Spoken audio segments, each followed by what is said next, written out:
plusieurs décennies, les chambres d'agriculture, aux côtés d'instituts techniques, d'organismes de recherche et de partenaires professionnels, animent un vaste réseau de fermes expérimentales réparties sur l'ensemble du territoire.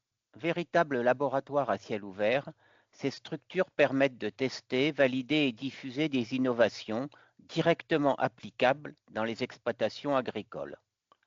Parmi elles, la ferme expérimentale des Bordes, située dans l'Indre, qui célèbre ses 50 ans d'existence, occupe une place particulière.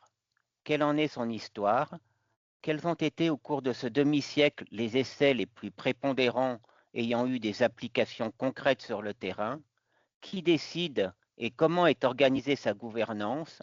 Et surtout, comment sont diffusés ces résultats et quelles sont ses perspectives expérimentales d'avenir?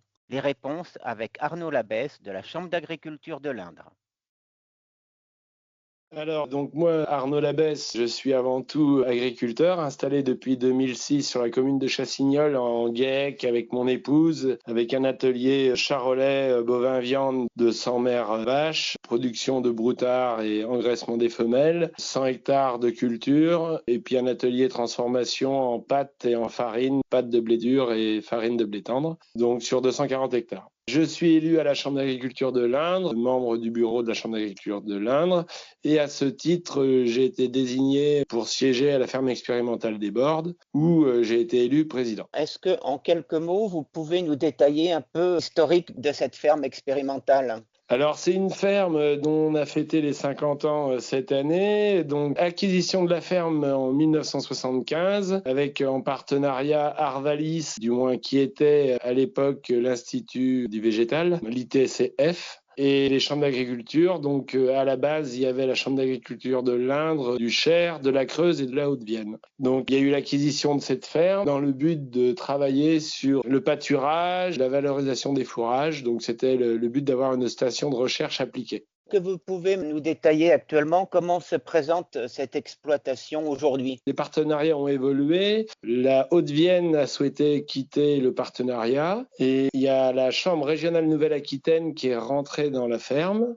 Et on a fait un changement de statut, donc c'est-à-dire qu'aujourd'hui, on est passé sous forme SCEA, la SCEA Ferme expérimentale des Bordes, donc avec 50% partenariat Arvalis et 50% les chambres d'agriculture, donc avec la Chambre d'agriculture de l'Indre, du Cher et la Chambre régionale Nouvelle-Aquitaine. Cette ferme, elle est composée de 3 ateliers différents, donc un atelier bio en vache limousine, un atelier farolais conventionnel et un atelier hors sol avec un bâtiment d'engraissement automatisé, où on peut faire des expérimentations sur des taurillons, des génisses ou de la vache de réforme. Historiquement, quels ont été les types d'essais qui ont été menés? Il y a eu des essais qui ont marqué la ferme des Bordes, notamment la mise au point de l'herbomètre. Donc, il vient de la ferme des Bordes. Il y a eu le travail sur la prairie temporaire multi-espèces, donc où il y a eu des mélanges qui ont été testés et validés par la ferme des Bordes, des mélanges prairiaux qui sont utilisés à grande échelle. On a eu également, par rapport au bio, un essai système donc qui s'est conduit sur 20 ans, donc qui a permis de travailler sur la partie fertilisation, où on a pu voir la limite d'un système bio autonome sans importer d'intrants. Donc voilà les grands essais. Mais il y a eu également beaucoup d'essais sur le pâturage tournant, dynamique ou à 7 jours. Des essais également plus récents avec l'adaptation au changement climatique. Il y avait eu des essais avec des écrans de pluie pour simuler la sécheresse. Malheureusement, aujourd'hui, on n'a plus besoin de ces écrans de pluie pour simuler la sécheresse. Ça se fait naturellement. Mais ça a permis de faire des essais sur la mise en place de cultures qui s'adaptent à des températures plus élevées. Malheureusement, on n'a toujours pas trouvé de réponse à comment faire pousser des choses sans eau. En matière de gouvernance, comment se prennent les décisions sur le type d'expérimentation à mener, la façon de les encadrer et les orientations à plus ou moins court terme? Comment ça se passe? Alors, la ferme des Bordes, à l'heure actuelle, quand on a changé nos statuts, le but a été qu'on travaille en consensus et qu'il y ait une voix et une seule voix pour faire avancer l'agriculture. Donc, il faut qu'il y ait un consensus qui se trouve entre tous les membres, donc c'est-à-dire les vice-présidents qui sont issus des autres chambres d'agriculture. Donc, c'est-à-dire qu'aujourd'hui, il y a un vice-président du Cher, un vice-président de CRANA, Chambre régionale Nouvelle-Aquitaine, et moi en tant que président. Donc, on doit trouver un consensus côté chambre. Et donc après, je porte la voix des chambres. Et côté Arvalis, donc après, il y a une voix Arvalis, une voix chambre. Et on doit trouver un consensus ensemble. Donc ça, c'est les instances décisionnaires. Et après, sur la partie recherche, mise en place d'expérimentation, on a une commission mixte donc où siègent tous les élus, Arvalis Chambre, ainsi que nos partenaires, comme INRAE, l'IDEL, Herbe et Fourrage, les coopératives, les groupements de producteurs, les banques, les agricoles. Voilà, on a tous nos partenaires. Et donc, c'est pendant ces commissions mixtes où on fait remonter les besoins du terrain, que les techniciens des différentes structures rencontrent, que les syndicats remontent, que tous les besoins des terrains remontent. Et après, donc, il y a un travail qui est fait d'analyse des remontées et une priorisation des expérimentations, priorisation pour faire les choix, sachant qu'on peut être certaines fois frustré puisque il faut derrière un financement pour mener ces expérimentations. Donc ça, c'est le travail de nos ingénieurs sur site qui montent les protocoles d'expérimentation et les dossiers de financement.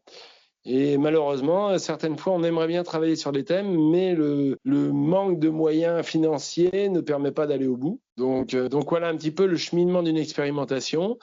Et donc, si on a le financement qui est accordé, derrière, on a les techniciens sur site qui vont mettre en place le protocole, monter l'expérimentation, et puis après, traiter les données recueillies. Et puis nos ingénieurs, en collaboration avec nos techniciens, vont tirer les conclusions et après, derrière, communiquer via les différents canaux afin que notre objectif soit atteint, c'est-à-dire de toucher le maximum d'agriculteurs, d'éleveurs. Parce que notre rôle est bien de faire de la recherche pour aider les éleveurs, l'agriculture, éviter que les éleveurs se plantent. C'est notre rôle de tester des choses qui peuvent être un petit peu risquées. S'il y a une erreur qui doit être faite, elle doit être faite dans une ferme expérimentale et pas dans les fermes. Et après, derrière, de diffuser via les journaux locaux, nationaux, du moins au niveau presse agricole, via des webinaires, via des réunions d'information. On a également un partenariat avec Plein Champ, donc où on diffuse énormément, via des newsletters. Le but, c'est d'aller vraiment au bout, pas de garder des données entassées dans un placard, mais bien de les communiquer auprès de l'ensemble des éleveurs. Pouvez-vous nous dévoiler quelles sont un peu les perspectives et les orientations que vous souhaiteriez à venir ?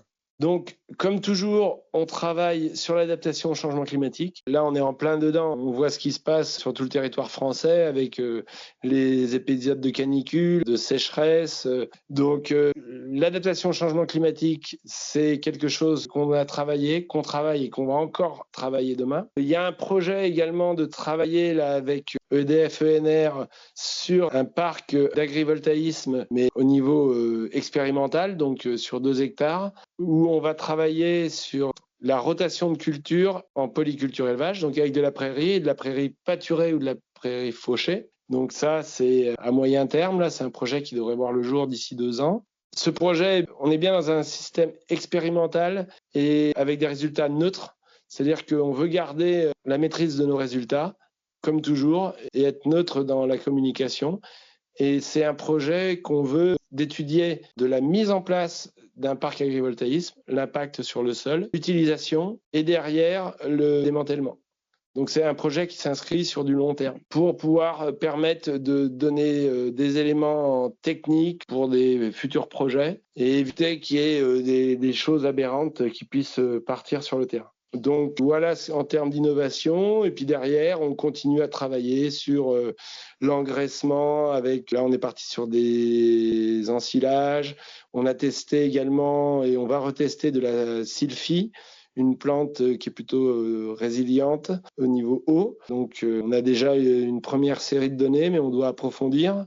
Et puis après, on travaille. On a énormément d'essais en même temps, mais voilà les grandes orientations pour les années à venir. Et alors, juste pour conclure, en termes de diffusion, est-ce qu'il y a des portes ouvertes à la ferme expérimentale? Est-ce qu'il y a un site internet où les gens peuvent voir un peu quels sont les essais et obtenir quelques résultats? Comment ça se passe?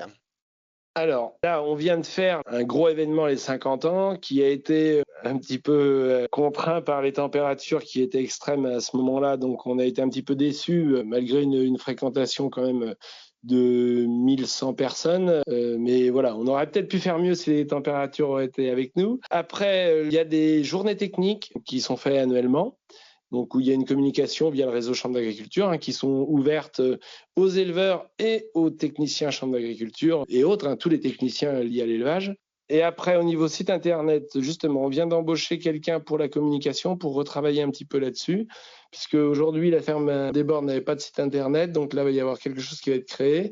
On travaillait via les réseaux sociaux, mais on va essayer de développer le site internet. Donc voilà, il y a un réel travail de communication là qui est en train d'être approfondi. On est également ouvert à toute demande, que ce soit dans le réseau Chambre ou dans les lycées, ou même au niveau de groupes d'agriculteurs.